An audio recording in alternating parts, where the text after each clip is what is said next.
দর্শক আমন্ত্রণ জানাচ্ছি টিভি24 এর নিয়মিত আয়োজন টিভি নিউজ দেখার জন্য। আপনাদের সাথে আছি আমি ডাক্তার সজল আশফাক। দর্শক, আপনারা জানেন যে আমাদের এই অনুষ্ঠানটি নিউ ইয়র্ক থেকে সম্প্রচারিত হচ্ছে এবং স্বাস্থ্য বিষয়ক এই অনুষ্ঠানের প্রতিটি পর্বে আমরা একটি বিষয় নিয়ে কথা বলি এবং আমাদের সাথে থাকেন বিশেষজ্ঞ চিকিৎসক। দর্শক, আজকেও তেমনটি হচ্ছে। আমাদের আজকের অতিথি, আপনারা সবাই তাকে চেনেন, বোর্ড সার্টিফাইড সাইকিয়াট্রিস্ট। উনি আমাদের সাথে যোগ দিচ্ছেন টেক্সাস থেকে, ডক্টর খন্দকার তাহের। ডক্টর খন্দকার তাহের, আপনাকে আমন্ত্রণ জানাচ্ছি আমাদের আজকের এই অনুষ্ঠানে। আসসালামু আলাইকুম দর্শক শ্রোতা, সবাইকে শুভেচ্ছা জানিয়ে আজকের পিএনডিডি পোস্টপার্টাম। আমি বলছিলাম যে আজকের যে টপিকটা, যেটা আপনার সাথে এর আগে কথা হয়েছে, যেটা হচ্ছে যে পোস্টপার্টাম ডিপ্রেশন, পিপিডি, এবং আরেকটা যেটা বেবি ব্লুজ, এই বিষয়গুলো নিয়ে আজকে আমরা কথা বলতে চাই। দর্শক, অনেকেরই এই বিষয়ে একটা জানার আগ্রহ আছে। এই বিষয়ে খুব একটা আলোচনা এর আগে হয়নি বিস্তারিতভাবে। তো আজকে যে অতিথি আছেন তার সাথে আমরা এই বিষয়টি আলোচনা করতে চাই। তো প্রথমেই যেটা জানতে চাই ডক্টর খন্দকার তাহের, যে পোস্টপার্টাম ডিপ্রেশন, বা আমরা যদি এটাকে বলি যে প্রসব পরবর্তী বিষণ্ণতা, এই বিষয়টাকে আপনি কিভাবে আসলে চিকিৎসা বিজ্ঞানের ভাষায় বা দৃষ্টিকোণ থেকে সংজ্ঞায়িত করবেন, বা কিভাবে আমাদেরকে বুঝিয়ে বলবেন? ধন্যবাদ ডক্টর আশফাক। অত্যন্ত গুরুত্বপূর্ণ প্রসূতি মা এবং সন্তানের জন্য। আমরা এটাকে বর্তমানে পেরিপার্টাম ডিপ্রেশন, আগে এটাকে পোস্টপার্টাম ডিপ্রেশন বলা হতো। অর্থাৎ মেজর ডিপ্রেসিভ ডিসঅর্ডার, এই যে অসুস্থতা, এটা একটি অসুখ, অর্থাৎ মানসিক অসুস্থতা। এটা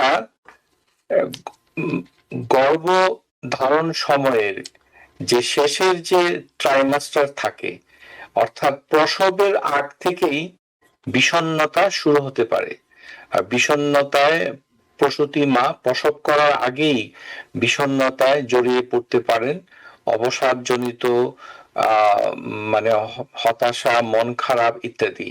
কিন্তু দেখা যায় যে প্রসব করার পর, বাচ্চার ডেলিভারির পর তার শরীরে কিছু হরমোনের ঘাটতি ঘটে। তো এই ধরনের অবস্থাতে প্রসূতি মা 2 থেকে 3 দিনের ভেতর প্রচুর মন খারাপ, তীব্র মানে অবসাদ, অর্থাৎ নিজের উদ্বেগ এবং অযথা কান্না করা, এই ধরনের কিছু উপসর্গ দেখা যেতে পারে, যেটাকে আমরা বেবি ব্লুজ বলি। বেবি ব্লুজ হচ্ছে প্রসূতি মা যখন অকারণেই কাঁদে, অর্থাৎ কোনো কারণ নেই কিন্তু চোখ দিয়ে জর জর করে পানি ঝরছে এবং খুবই মন খারাপ লাগছে, নিজেকে হতাশ মনে হচ্ছে, খালি খালি মনে হচ্ছে, দুশ্চিন্তা করছে, সারাক্ষণ দুঃখ বোধ, নিজেকে অপরাধী মনে করছে, আবার নিজেই ভাবছে যে আমি আবার কেমন মা। স্থায়ীভাবে বিষণ্ণতা যদি থাকে। কিন্তু এই বেবি ব্লুজ অন্য বড় ধরনের সংকট তৈরি করে না। যেমন খাবার খাওয়াতে অরুচি, অথবা ঘুমের ব্যাঘাত, অথবা চিন্তার পরিবর্তন, অথবা যেই ভালো লাগার জিনিসগুলো কে আর ভালো লাগে না, এরকম বড় ধরনের কোনো পরিবর্তন মনোজগতে হয় না। কিন্তু বারবার কাঁদেন এবং কাঁদেন, মন খারাপ থাকেন, বিছানা থেকে উঠতে পারেন না, এটাকে আমরা বলি বেবি ব্লুজ। এটি কিন্তু 2 সপ্তাহের ভেতর, লক্ষ্য করুন, মোটামুটি বলা যায় 10 দিনের ভেতরে মা এটা থেকে বের হয়ে আসেন। এই জন্য এই বেবি ব্লুজের কোনো চিকিৎসার প্রয়োজন হয় না। সহযোগিতা, সহমর্মিতা এবং তাকে সমর্থন দেওয়ার মাধ্যমে প্রসূতি মা নিজেকে গড়ে তোলেন এবং এটার থেকে বের হয়ে আসেন। কিন্তু এমন যদি দেখা যায় যে প্রসব পরবর্তী সময়ে 2 থেকে 3 দিনের ভেতরে, অথবা এটি পরেও হতে পারে, 1 মাস পরেও হতে পারে, 4 সপ্তাহ পরেও হতে পারে, এমনকি প্রসবের পর 1 বছরের ভেতরেও যদি তার মেজর ডিপ্রেশন হয়। মেজর ডিপ্রেশন যখনই আমরা বলবো, তখনই কতগুলো উপসর্গ আমাদের কথা চিন্তা করতে হবে। একটা কি, যে স্থায়ী বিষণ্ণতা এবং মুড সুইং হচ্ছে ছোটখাটো বিষয়ে প্রচন্ড রাগ, চিল্লাচিল্লি, চেঁচামেচি করা, আবার কিছুক্ষণ পরেই কান্নায় ভেঙে পড়া। এই যে মুড সুইং, তারপরে হচ্ছে নিজেকে মানে হতাশ মনে করা যে আমার কোনো মূল্য নেই। তারপরে হচ্ছে যে উদ্বেগ প্রকাশ করা, ছোটখাটো বিষয়ে রাগ করা। তারপর যেটা ভয়ঙ্কর ভাবে দেখা যায়, বাচ্চার প্রতি অনীহা, অর্থাৎ বন্ড ডিটাচমেন্ট। মায়ের সাথে বাচ্চার যে একটা বন্ড তৈরি হওয়ার কথা ছিল, সেক্ষেত্রে মা দুই ভাবে চিন্তা করতে পারে।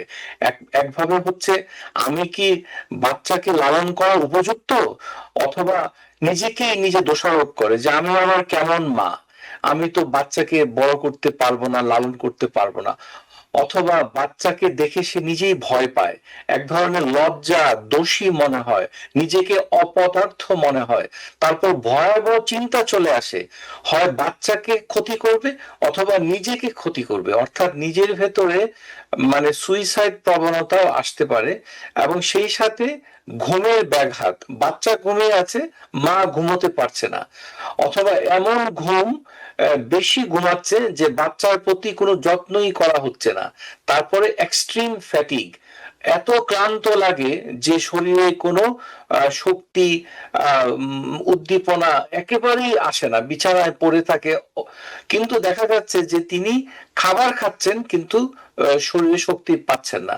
আবার অন্যদিকে রুচির প্রচুর দুর্ভিক্ষ শুরু হয়, অর্থাৎ খাবার খেতে পারছেন না, একেবারে খেতে পারছেন না, অথবা অতিরিক্ত খাচ্ছেন আবার ঘুমিয়ে পড়ছেন। সেই সাথে ভালো লাগার জিনিসগুলোকে আর ভালো লাগে না, এবং যে সকল ভালো লাগার কাজ ছিল সেটাতে তার কোনো উৎসাহ জাগে না। তারপরে হচ্ছে কগনিটিভ ডিফিকাল্টিস। কগনিটিভ ডিফিকাল্টিস হচ্ছে যে সিদ্ধান্ত নেওয়ার ক্ষমতাটা অনেকটা কমে যায়, যে কোনো কিছুই হা না কিছু বলতে পারছে না, মনে রাখার, মনোযোগের, স্মৃতিশক্তির একটা বিশৃঙ্খল আহ, আহ, মানে অবস্থা সৃষ্টি হয়, এবং নিজে কোনো জিনিসে ফোকাস করতে পারে না। এই বিষয়গুলো যখন 2 সপ্তাহ স্থায়ী হবে, এবং এটা যদি প্রসবের পর, বাচ্চা ডেলিভারির পরে, প্রথম মাসের ভেতরে, অথবা কয়েক মাস পরে, 1 বছরের ভেতরে যদি হয়, সেক্ষেত্রে আমরা এটাকে পোস্টপার্টাম ডিপ্রেশন বলে চিহ্নিত করব। জি, অনেক ধন্যবাদ ডক্টর খন্দকার তাহের। তো আপনার এই আলোচনা থেকে আমি যেটা বুঝলাম, এখানে উম, যে প্রসব পরবর্তী সময়ে এক ধরনের ডিপ্রেশন হয়, এবং তার মধ্যে যেটা বললেন যে শুরুর দিকে যেটা হয় সেটাকে আপনি বলছেন বেবি ব্লুজ।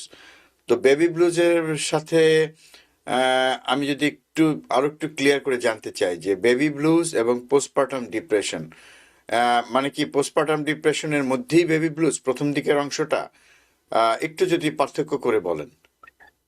বেবি ব্লুজ সব মায়েদের হবে এমন কোনো কথা নেই।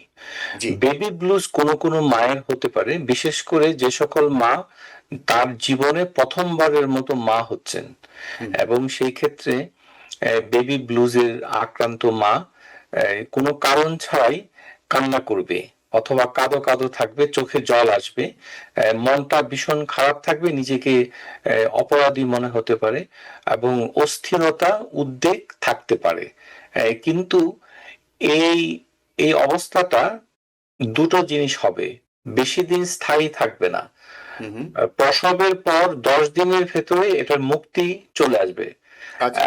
এবং সেই সাথে যে স্কেয়ারি যে চিন্তাগুলো, যেমন নিজের ক্ষতি করা অথবা বাচ্চার ক্ষতি করা, অথবা যে সকল জিনিসগুলো আগে ভালো লাগতো, অথবা যে কাজগুলো ভালো লাগতো, ভালো লাগার কাজ, ভালো লাগার বিষয়গুলো খারাপ লাগবে না, অর্থাৎ আচ্ছা, করতে ইচ্ছা করবে। করতে ইচ্ছে করে। এবং এবং তার যে খাবার এবং ঘুম, এটা তেমন একটা মানে ব্যাঘাত ব্যাহত হবে ঘটবে না। না। হুম, শুধু কান্না, বিষণ্ণতাটা খুব প্রকট থাকবে, কেউ দেখলে মনে করবে যে তাকে কেউ বকাঝকা করেছে, কিন্তু দেখা যাবে বাস্তবে তাকে কেউ মন্দ কেউ বলেনি, নিজ থেকে হুম, কান্না করছে। এটাকে আমরা নির্দোষ কান্না, এক ধরনের অজানা কারণে কান্নাটা আমরা যদি দেখি, তখন এটাকে রোগের সংজ্ঞায় আমরা ফেলতে পারি না। দর্শক শ্রোতা, আমরা একটা অসুস্থতাকে চিহ্নিত করার জন্য আরেকটি অবস্থা ঠিক কাছাকাছি পর্যায়ের, কিন্তু সত্যিকারের ডিপ্রেশন নয়, সেই জন্য ওটাকে আমরা বলছি বেবি ব্লুজ ব্লুজ। অথবা ব্লুজ। এই কথাটা পাশ্চাত্য থেকে এসেছে, যে কান্নায় বেদনায় নীল হয়ে যাওয়া। আমরা যেটা যাদের বেদনা হতো। আমরা যেটা বলি নীল ধ্বংসন, অর্থাৎ কষ্ট, দুঃখবোধ প্রসবকালীন পরে নীল বেদনায় দংশিত হয়। এটা একটু রূপক অর্থে, মানে মা আসলে নীল হন না, সেটাকে আমরা বেবি ব্লুজ বলছি। কিন্তু এটা যদি স্থায়িত্ব লাভ করে, সেই সাথে 4 থেকে 5টা উপসর্গ যদি প্রকট ধারণ করে, কি কি? জি। ভালো লাগার বিষয়, এবং ভালো লাগার জিনিসগুলো যদি আর ভালো না লাগে, না লাগে। আগ্রহ হারিয়ে ফেলে, তারপর ঘুমাতে পারছেন না, যদিও বেবি ঘুমাচ্ছে, তারপরে খাবার খেতে পারছেন না, এবং মনোযোগে বিঘ্নতা ঘটছে, সিদ্ধান্ত নিতে কষ্ট হচ্ছে, আর কোথায় যেন হারিয়ে গেছে, নিজেকে উদ্বেগ মনে হচ্ছে, অস্থির মনে হচ্ছে, নিজেকে অপরাধী মনে হচ্ছে, নিজেই নিজেকে প্রশ্ন করছে আমি আবার কেমন মা, আমি তো এই বাচ্চাকে পালতে পারবো না, আমার এই বাচ্চাটা কি হবে, আমি মরে যাই অথবা বাচ্চাটাকে মেরে ফেলি। এই ধরনের কোন চিন্তা, স্কেয়ারি থট মনের মধ্যে যদি আসতে থাকে, তখন আমরা পূর্বে যেটা আলোচনা করেছি, সেই ক্ষেত্রে এটা একটা মেজর ডিপ্রেসিভ ডিসঅর্ডার। এবং এই মেজর ডিপ্রেসিভ ডিসঅর্ডার যেহেতু ডেলিভারির সাথে সম্পর্কিত, এই জন্য এটার নামটা মুখরোচক করার জন্য আমরা এটাকে বলি পোস্ট পার্টেম ডিপ্রেশন। কিন্তু বর্তমানে দেখা গেছে যে কিছু কিছু মা ডেলিভারির আগেই বিষণ্ণতায় আক্রান্ত হতে পারেন, শুরু হবে। এই জন্য এই শব্দটা পরিবর্তন করে পেরি পার্টেম ডিপ্রেশন বলা হয়। জি, অনেক ধন্যবাদ। আমার মনে হয় যে দর্শকের মতো আমারও বিষয়টা আমার কাছে এখন পরিষ্কার যে পোস্টপার্টাম ডিপ্রেশনটা কি এবং বেবি ব্লুজটা কি। একটা আরেকটাকে ওভারল্যাপ করতে পারে, কিন্তু মূল সমস্যা হচ্ছে যে পোস্টপার্টাম ডিপ্রেশন, যেটাকে এখন আপনি বলছেন পেরিপার্টাম ডিপ্রেশন। এবং এর সাথে আপনি কয়েকটা উপসর্গের কথা বলেছেন। আমি যদি আবার রিপিট করি দর্শকদের বোঝার জন্য, যে ভালো লাগার যে বিষয়গুলো সেগুলো আর ভালো লাগবে না, ঘুমটা আগের মতো আর হবে না, একেবারে অনেক বেশি ঘুম হতে পারে আপনি বলেছেন, আবার একেবারেই ঘুম নিদ্রাহীনতায় আক্রান্ত হতে পারেন, খাবার দাবারের প্রতি চরমভাবে অরুচি হবে, আবার বোধহয় বেশিও খেতে পারে, উল্টোটাও হতে পারে।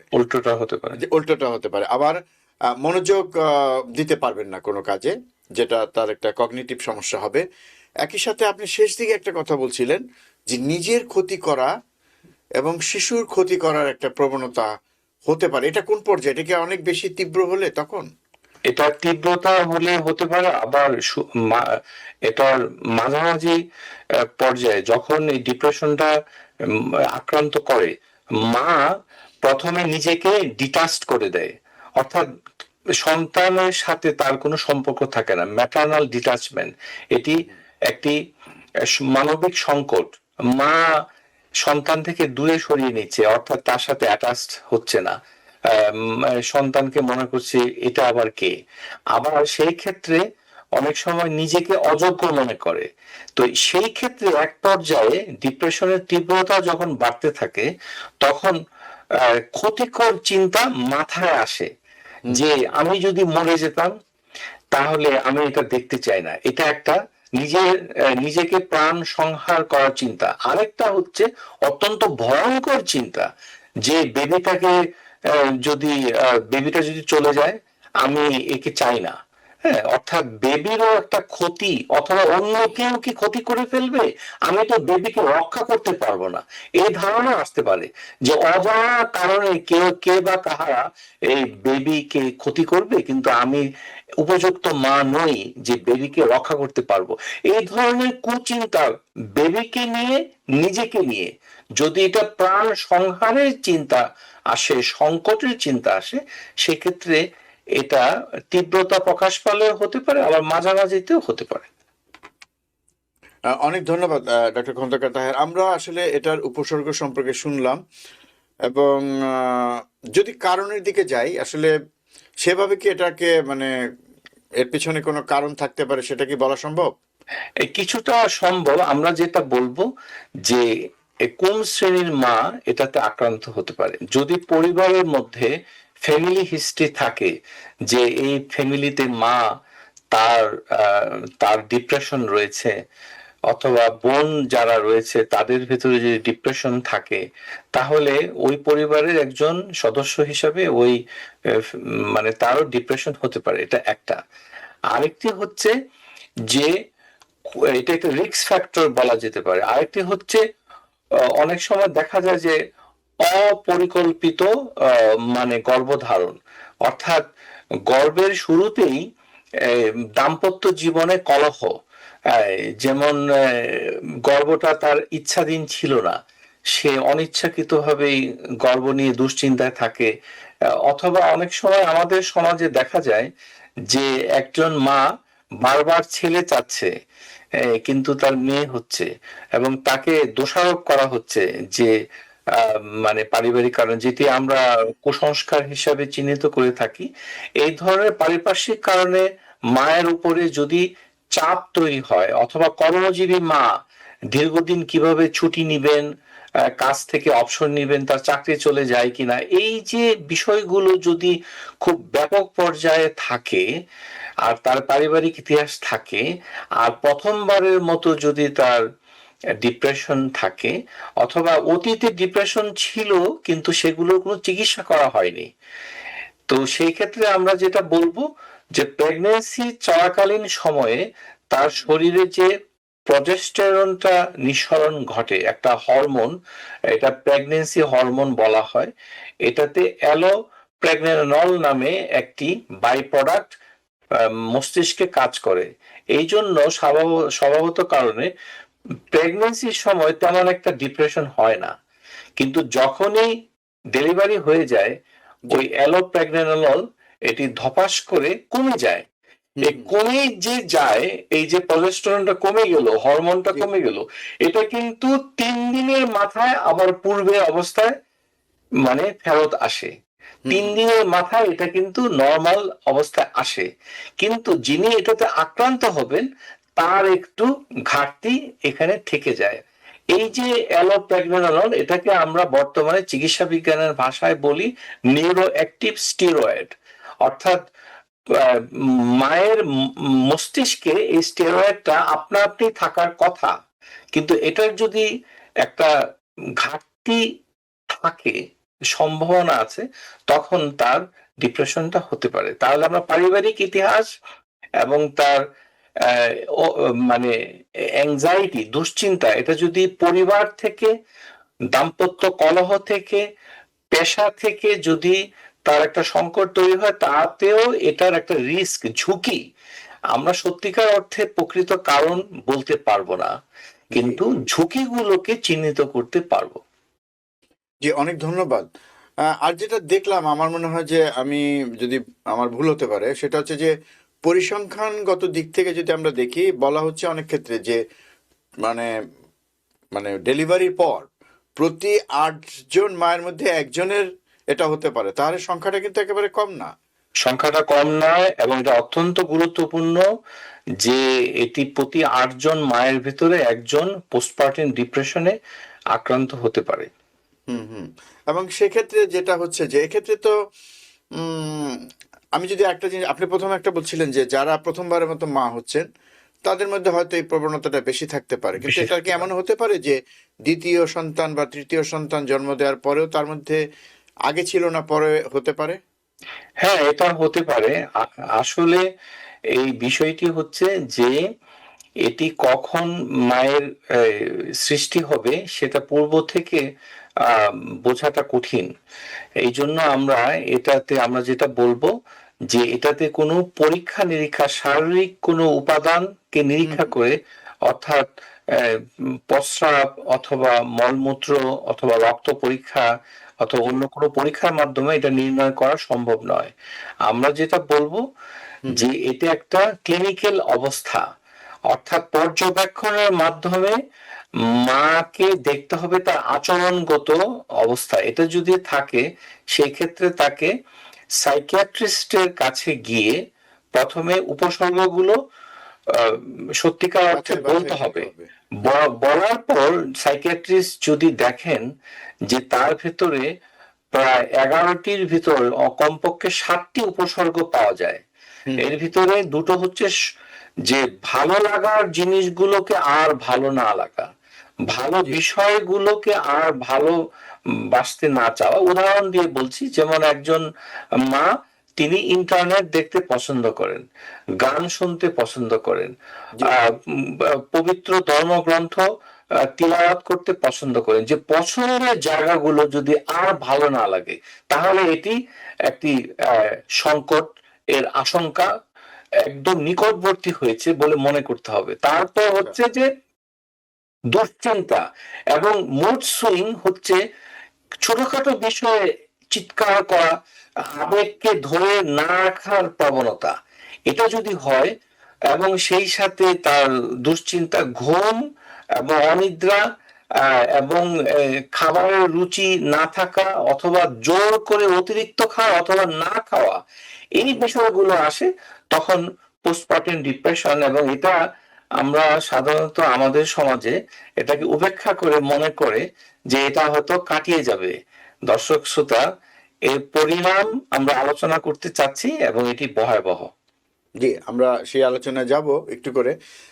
কিন্তু ফাঁকে একটা কথা মনে হলো, আপনি একটা কথা বলছিলেন যে মা মনে করে যে আমি আসলে এই শিশুকে লালন পালনের যোগ্য না, অথবা পরিবারের মধ্যে যদি আগে থেকে একটা চাপ থাকে, তার ভিতরে একটা পূর্ব ধারণা থাকে যে এই পরিবারটি তার কাছ থেকে হয়তো আশা করছিলেন যে ছেলে সন্তান হবে বা মেয়ে সন্তান হবে, কাঙ্ক্ষিত সন্তানটি সেই লিঙ্গের নয়। তো এরকম একটা ধারণা যদি সেই মায়ের মধ্যে আগে থেকে থাকে, বা আরো কোনো চাপ থাকে তার উপরে, যেটা তার হাজবেন্ড থেকে সেই চাপটা থাকতে পারে, বা পরিবারের শ্বশুর শাশুড়ি থেকে থাকতে পারে, ওভারঅল একটা চাপ যদি তার উপর থাকে, তাদের একটা আকাঙ্ক্ষার প্রকাশ যদি তার এই যে ডেলিভারির মধ্যে তাদের মধ্যে কোনো স্বস্তি না আনে, সেটা কি তাকে প্রভাবিত করতে পারে, তার এই যে পূর্ব ধারণাটা? কিছুটা প্রভাবিত করবে, কিন্তু কতটা? বৈজ্ঞানিকভাবে প্রমাণিত নয়। আমরা যেটা বলতে চাই যে মানুষের মস্তিষ্ক অত্যন্ত সুগঠিত, এবং মস্তিষ্ক নিজেই কতগুলো হুম, হুম, হুম। কেমিক্যাল মানে নিঃসরণ করে, যেটাকে আমরা নিউরো ট্রান্সমিটার বলি, জি, অথবা হরমোন বলি। এগুলো নিজেই, ব্রেন নিজেকে নিজে সুরক্ষা দিয়ে সেটাকে সুরক্ষিত রাখে। অর্থাৎ পারিপার্শ্বিক চাপ, হুম, হুম, দুশ্চিন্তা, মানে ঝগড়াঝাটি, অথবা মানে পারিবারিক সংকট, এটা যে মাকে মেজর ডিপ্রেশনে নিয়ে যাবে, এই ধারণাটা সঠিক না। কিন্তু এক্স্যাক্টলি। যদি আগে থেকেই ওই মায়ের, আমরা বলবো যে জেনেটিক্যালি প্রিডিসপোজিশন যদি থাকে, যে তার ডিপ্রেশন হওয়ার সম্ভাবনা যথেষ্ট কারণ রয়েছে, যেটা আমরা দেখতে পাচ্ছি না, অজানা কতগুলো জিন এটার জন্য তৈরি হয়ে বসে আছে, তখন ওই যে পারিবারিক সংকট গুলো সেটাতে কন্ট্রিবিউট করে, অর্থাৎ এটার উৎপাদনে সহযোগিতা করে। সহযোগিতা করে, কিন্তু এটা মূল কারণ না। না, এটি মূল কারণ এটা না। মূল কারণ না। আমি বুঝতে পেরেছি বিষয়টা, যে তার মধ্যে যদি ডিপ্রেশনের হওয়ার জন্য মস্তিষ্কে প্রবণতা। যেসব সমস্যা থাকার কথা, সেগুলি যদি আগে থেকেই থাকে, আপনি হুম। যেসব মানে চিকিৎসা বিজ্ঞানের যেসব টার্ম ইউজ করলেন, যে নিউরো ট্রান্সমিটার জনিত সমস্যা বা অন্য সমস্যা, সেগুলো যদি থাকে, তখন তার মধ্যে এই প্রবণতাটা ভবিষ্যতে হতে পারে, তবে পারিপার্শ্বিকতা সেটাকে উস্কে দিতে পারে। উস্কে এটা দিতে হলো একটা পারবে। উস্কে দিতে জি পারে। জি, অনেক ধন্যবাদ। অত্যন্ত। আমি এই জিনিসটা এই জন্য ক্লিয়ার করলাম যে অনেকে হয়তো ভাবেন যে উনি পরিবারে নেগলেক্টেড ভাবছেন, নিশ্চয়ই তার প্রতি সেরকম নেগলিজেন্সি এর আগে শো করা হয়েছে, যে কারণে উনি ভাবছেন, এবং সে কারণে এটা হয়েছে। এবং তারপরও একটা কথা তো বলতেই হয়, সেটা আপনার কাছ থেকে আমি একটু যাচাই করে নিতে চাই আবারও। কিন্তু এই সময়টাতে পরিবারের লোকজনের সহানুভূতি, তার পাশাপাশি থাকা, কাছাকাছি থাকা, এটা কতটা গুরুত্বপূর্ণ? অত্যন্ত গুরুত্বপূর্ণ। যখনই বেবি ব্লুজ তৈরি হয়, সেটাই হচ্ছে মানে একটি সংকটের শুরু। অর্থাৎ আমরা যেটাকে বলি মর্নিং শোজ দ্য ডে, হুম, সকালটাই বলে দিবে সারা দিনটা কেমন যাবে। অর্থাৎ ডেলিভারির পরেই যদি মা কাঁদতে থাকে, মন খারাপ থাকে, তখন মাকে বুঝতে হবে যে তিনি একজন মা, তার মূল্য রয়েছে, তিনি অপদার্থ নন, তিনি যাকে জন্ম দিয়েছেন তার জন্য তিনি উপযুক্ত, এবং তিনি সেটি পারবেন। তার সক্ষমতা, তার নিজের উপরে যে ভরসা করার ক্ষমতা, এবং সেই সাথে তার পারিপার্শ্বিক যে লোকগুলো রয়েছে, যেমন তার শাশুড়ি অথবা নিজের মা অথবা মানে স্বামী এবং অন্যান্য সন্তান, তারা এই প্রসূতিকে সাহস যোগাবে। যদি যোগাতে পারে তখন মস্তিষ্ক সেটাতে একটা পরিবর্তন আনবে। সেই পরিবর্তনের মাধ্যমে ওই প্রসূতি মা ওই যে মন খারাপটাকে রুখে দিতে পারবে। কিন্তু সেটাই। যদি দেখা যায় যে এটা করা সত্ত্বেও ডিপ্রেসড হয়ে গেছেন এবং তার ভেতর উপসর্গগুলো খুব প্রকট হয়েছে, তখন বুঝতে হবে যে এটি অসুস্থতায় পরিণত হয়েছে। সেটাই। তো এই বিষয়টা আসলে আমরা অনেক সময় আপনি যেটা বললেন যে এটা আমাদের সমাজে বিশেষ করে এটাকে খুব একটা গুরুত্ব দেওয়া হয় না এই সময়টাতে, এবং এই বিষয়গুলি অবজার্ভও করা হয় না। সেক্ষেত্রে কিন্তু দেখা যায় যে অনেক সময় কিন্তু অনেক রকম পারিবারিক সমস্যার সৃষ্টি হয়। তখনও আমরা হয়তো এটাকে মানে কি বলি, এটাকে আমরা মনে করি তার আচরণগত একটা সমস্যা হয়েছে, কিন্তু এর পেছনে যে একটা বড় সমস্যা যেটা আপনি বললেন, যেটা যে ডিপ্রেশনের সাথে জড়িত একটা বিষয়, সেটা আমরা অনেক সময় উপলব্ধি করি না, বা বিষয়টি সম্পর্কে আমরা তেমন কিছু জানতেও চাই না। এই বিষয়ে আসলে আমার মনে হয় যে আমাদের সচেতনতা অনেক কম, অনেক কম, এবং আমাদের বোধহয় আগ্রহ কম। আমার মনে হয় যে আজকের অনুষ্ঠানের মাধ্যমে আমরা সেই বিষয়টাই তুলে ধরার চেষ্টা করছি, জি, সচেতনতা যাতে মানুষের মধ্যে আসে এবং মানুষজনের বিষয়টাকে বুঝতে পারেন যে এই সমস্যাগুলোর সমস্যা বেবি ব্লুজ থেকে শুরু করে পেরিপার্টাম ডিপ্রেশন, যেটা আমরা আজকে আলোচনা করছি। দর্শক আমাদের সাথে থাকুন। তো আমি যেটা একটু অল্প সময়ের মধ্যে যদি বলেন যে এটা একটা চিকিৎসা। চিকিৎসা আছে, রাইট? হ্যাঁ। জি, ডাক্তার আসফার, আপনাকে অশেষ অশেষ ধন্যবাদ। বর্তমানে আমাদের জন্য একটি সুখবর রয়েছে। সম্প্রতি এফডিএ, ফুড ড্রাগ অ্যাডমিনিস্ট্রেশন, তারা একটি ওষুধকে অনুমোদন দিয়েছেন। এই ওষুধটির নাম হচ্ছে জোরজুবি, অর্থাৎ সিনথেটিক অ্যালোপ্রেগনেনল, যেটাকে জোরানলন বলা হয়। এই জোরানলন এটি জেনেরিক নাম, কিন্তু বাণিজ্যিক নাম হচ্ছে জোরজুবি।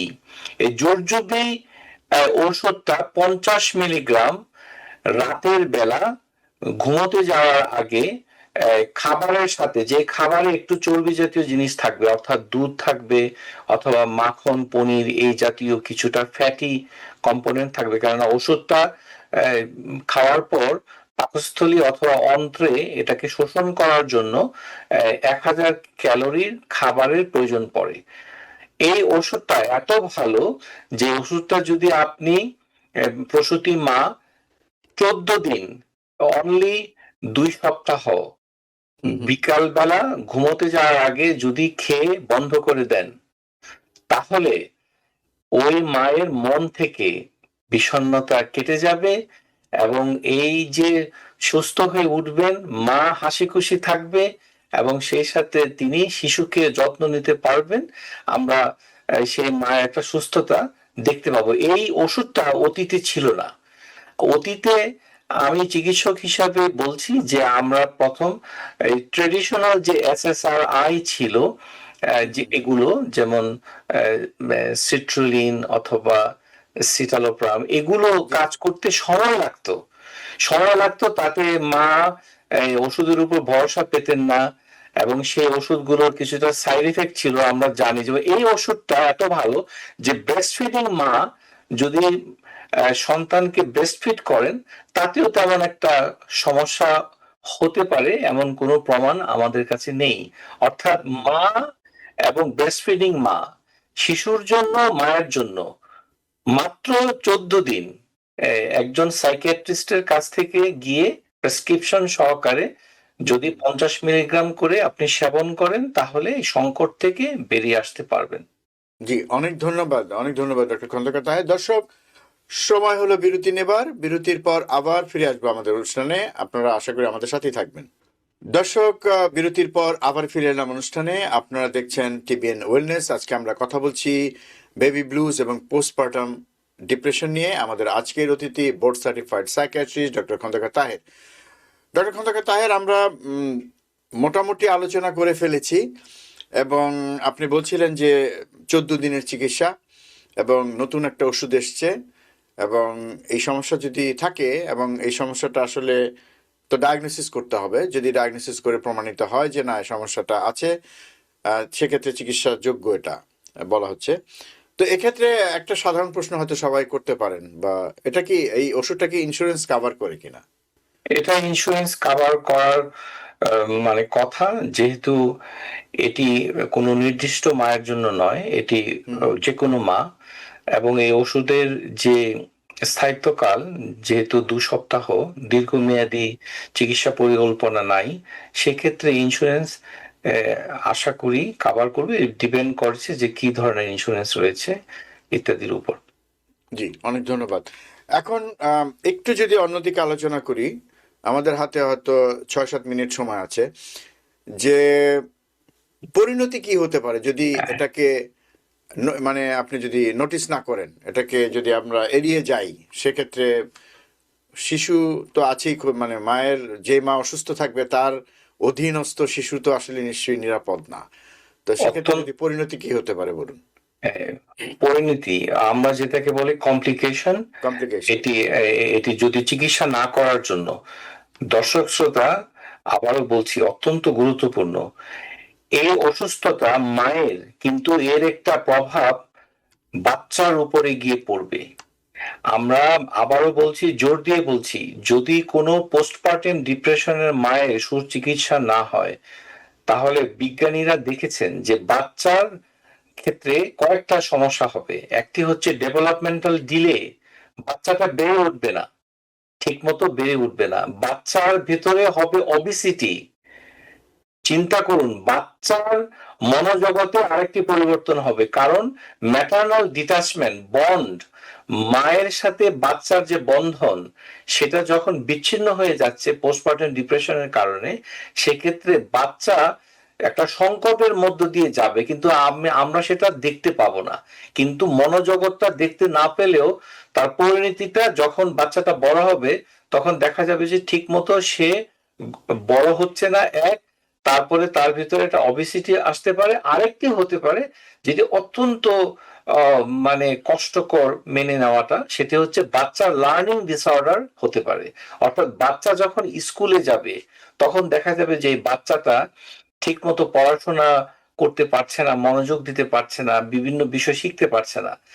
অতএব আমরা দেখতে পেলাম যে পোস্টপার্টাম ডিপ্রেশনের চিকিৎসা না হলে বাচ্চার ডেভেলপমেন্টাল ডিলে হতে পারে। ইংরেজি ভাষায় আমরা যেটাকে বলছি, কিন্তু বোঝার জন্য বলছি, যে বাচ্চার বেড়ে ওঠার সমস্যা হতে পারে, এক, বাচ্চার ভেতরে স্থূলতা, ওবেসিটি হতে পারে, বাচ্চার লার্নিং ডিসঅর্ডার, অর্থাৎ রিডিং এবং লার্নিং এই সকল জায়গাতে বাচ্চা পরিপূর্ণতা লাভ করবে না, যেটা বড় হলে দেখা যাবে। এটা হচ্ছে বাচ্চা। আর মায়ের দিক থেকে আমরা যদি বলবো, যদি তার চিকিৎসাটা না করে তখন কি হবে। 1 নম্বর হচ্ছে এই ডিপ্রেশনটা দীর্ঘায়িত হবে, প্রলং, অর্থাৎ মাসের পর মাস অথবা বছরের পর বছর ডিপ্রেশন থেকে যেতে পারে। আচ্ছা, আরেকটা হতে পারে যে মোটামুটি 13% থেকে 15% মা পোস্টপার্টাম ডিপ্রেশনের চিকিৎসা যদি না হয়, তখন আরো কিছুদিন পরে তার বাইপোলার ডিসঅর্ডার দেখা যেতে পারে। বাইপোলার ডিসঅর্ডার অর্থাৎ এই মায়ের আরেকটা মানসিক অসুস্থতা, যেটাকে বাইপোলার বলি, অর্থাৎ কখনো কখনো উনি ম্যানিক হবেন, উচ্চকিত হবেন, চিৎকার করবেন, নিজেকে বড় মনে করবেন, যেটা আমরা অন্য আসরে আলোচনা করেছি, বাইপোলার ডিসঅর্ডার হতে পারে। আরেকটি হতে পারে যেটা খুবই খুবই মানে রেয়ার, অর্থাৎ কদাচিৎ দেখা যেতে পারে, সেটি হচ্ছে পোস্টপার্টাম সাইকোসিস। পোস্টপার্টাম সাইকোসিস একটি ভয়ঙ্কর একটি মনোরোগের একটি সংকট।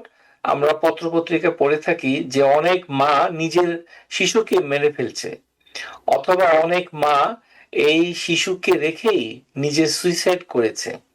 এই যে বিষয়টি ঘটে, এটি আসলে কোন কোন ক্ষেত্রে খুবই দুর্লভ, কিন্তু হতে পারে। তো যদি 1 লাখে একজন হয়, 10 লাখে একজন হয়, কিন্তু মৃত্যু কোনোভাবেই মেনে নেওয়া যায় না। যেটা প্রতিরোধযোগ্য ছিল, চিকিৎসা করলে এটা থেকে বের হয়ে আসতে পারতো। সেই ক্ষেত্রে আমরা বলবো যে কোনো মা এর থেকে ডিপ্রেশন থেকে ধীরে ধীরে তার সাইকোসিস মানে হচ্ছে যে ওই মা এখন হেলুসিনেশন হচ্ছে, সে শুনতে পাচ্ছে তাকে কে জানি বলছে যে তুমি ভালো মা না, তুমি মরে যাও, সে এরকম করে শুনতে পাচ্ছে, অথবা সে বলতে চাচ্ছে যে এই বাচ্চাটা ভালো না, এর ভেতরে কোনো প্রকৃতিগত যেমন জিন, ভূত অথবা এই ধরনের মানে সংস্কৃতি থেকে উপাদানগুলো, লোক কাহিনীর বিভিন্ন লোক গাথা থেকে কোনো উপাদান এসে, ধর্মীয় কোনো উপাদান নিয়ে এই বাচ্চাকে দোষারোপ করে যে ঠিক আছে বাচ্চাটাকেই তুমি মেরে ফেলো, এটি ঘরের জন্য লক্ষ্মী নয়, ইত্যাদি ইত্যাদি। অর্থাৎ ইনফ্যান্টিসাইড, বাচ্চাকে মেরে ফেলতে পারে এক, অথবা মা নিজেই নিজেকে প্রাণকে হরণ করতে পারে, এটি সাইকোসিসের একটি পার্ট এবং এটি হতে পারে। তাহলে আমরা দেখতে পাচ্ছি যে পোস্টপার্টাম ডিপ্রেশন যদি চিকিৎসা না হয় তাহলে মা হয়তো কর্মজীবনে আর ফিরে যেতে পারবে না। একটা কর্মজীবী মা যিনি সুশিক্ষিত সুপ্রশিক্ষিত ছিলেন, যে কর্মজীবনে যেতে পারতেন, তিনি আর যেতে পারছেন না, কারণ তার যে কগনিটিভ যে ক্ষমতাটা, যেমন চিন্তার ক্ষমতা, যে সিদ্ধান্ত নেওয়া অথবা মনোযোগ দেওয়া, স্মরণ শক্তি, এগুলো পাচ্ছে না, ফলে ওই কাজে তাকে কাজটা করতে পারবে না এবং কাজ থেকে তাকে পদচ্যুতি করে তাকে চাকরিচ্যুত করা হতে পারে এটা। ফলে উল্টো তার একটা সমস্যা তৈরি হতে পারে। তাহলে আমরা দেখতে পাচ্ছি যে মা এবং শিশু উভয়ের সংকটটা বাড়তে পারে, যেটি চিকিৎসা না হলে আমরা দেখতে পাই। একটা ছোট্ট প্রশ্ন, তারপর আমরা অনুষ্ঠান শেষ করব, খুবই সংক্ষেপে উত্তর দিতে হবে। সেটা হচ্ছে যে এই যে পরিণতির কথা বললেন, এটা কি অনেক বছর পরেও হতে পারে? যদি এটা দীর্ঘায়িত হয়, ধরেন বাচ্চার বয়স 4-5 বছর হয়ে গেছে, তো সে অবস্থায় কি এই ধরনের একটা ঝামেলা বা এই ধরনের একটা দুঃখজনক পরিণতি হতে পারে? না, এটি পরে হবে না। আমরা যেটা বলবো যে পোস্টপার্টাম ডিপ্রেশন সাধারণত 1 বছরের ভেতরেই এটা সীমিত থাকবে, কিন্তু বাচ্চার উপরে যে লার্নিং ডিসঅর্ডারটা হয়েছে, না কিন্তু আপনি বললেন না যে এটা দীর্ঘায়িত হলে বাইপোলার, এটা জি হ্যাঁ, এটা হচ্ছে মায়ের দিক থেকে, বাচ্চার মায়ের দিক থেকে যদি চিকিৎসাবিহীন পোস্টপার্টাম ডিপ্রেশন চিকিৎসা না করা হয়, তাহলে কিছু মা পরবর্তী পর্যায়ে, অর্থাৎ প্রেগনেন্সি থেকে মুক্ত হয়ে এখন 2-3 বছর পার হয়ে গেছে অথবা 1-2 বছর, হঠাৎ করে তিনি বাইপোলার এর প্রকাশ ঘটতে পারে। সেই ক্ষেত্রে আমরা দেখব যে ম্যানিক এপিসোড অথবা হাইপোম্যানিক এপিসোড যেরকম 10 দিনের ভেতরে অথবা 4 দিনের ভেতরে দেখা দিবে, তারপরে উল্টাপাল্টা আচরণ করবে, হতে পারে। তার মানে হচ্ছে যে ভবিষ্যতে কোনো মায়ের যদি বাইপোলার ডিসঅর্ডার দেখা দেয়, সেক্ষেত্রে ইতিহাসটা খুঁজে দেখতে হবে তার পোস্টপার্টাম ডিপ্রেশন ছিল কিনা। অত্যন্ত সুন্দর করে বলছেন ডক্টর আশফাক, অত্যন্ত ধন্যবাদ। যে আমরা যখন কোনো মায়ের বাইপোলার দেখি, তখন তার ডেলিভারির পর তার মানসিক অবস্থাটার খোঁজ রাখি না। ইতিহাসটা সংরক্ষণ করতে হবে আপনার স্বার্থে। আমরা অনেক কিছুকে মানে মনে করি যে এটা স্বাভাবিক, এটা সঠিক নয়। স্বাভাবিক কোনটা, অস্বাভাবিক কোনটা, এটি বোঝার ক্ষমতা রোগী অথবা সাধারণ মানুষের থাকে না। এটি পেশাগত একটি সমস্যা। সাইকিয়াট্রিস্টের কাছে এই অতীত ইতিহাস সংরক্ষণ করে বলতে হবে আপনার স্বার্থে। সেটাই আমরা সেই জন্য আজকের এই অনুষ্ঠান করলাম, এবং আমরা চাই যে মানুষের মধ্যে এই বিষয়ক সচেতনতা গড়ে উঠুক।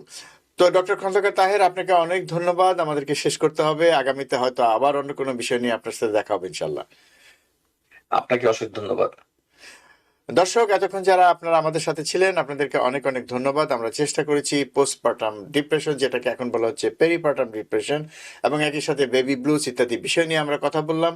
আশা করি আজকের অনুষ্ঠান থেকে আপনারা উপকৃত হয়েছেন। দর্শক, আপনারা যদি উপকৃত হয়ে থাকেন তাহলে আমাদের এই প্রয়াসকে আমরা সার্থক মনে করব। আমাদের এই অনুষ্ঠানটি আরও একটা ইনফরমেশন দেই, সেটা যে এই অনুষ্ঠানটি ইউটিউবে আপনারা পাবেন, যে কোনো সময় সেখান থেকে আপনারা দেখতে পাবেন।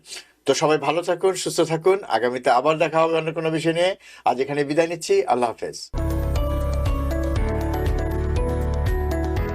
টিবিএন 24 টেলিভিশন দেখতে আজই কল করুন 7187776556। লগ ইন করুন www.totalcablebd.com। নিউ ইয়র্ক থেকে সম্প্রচারিত TVN 24 টেলিভিশন বিশ্বজুড়ে বাঙালির কণ্ঠস্বর।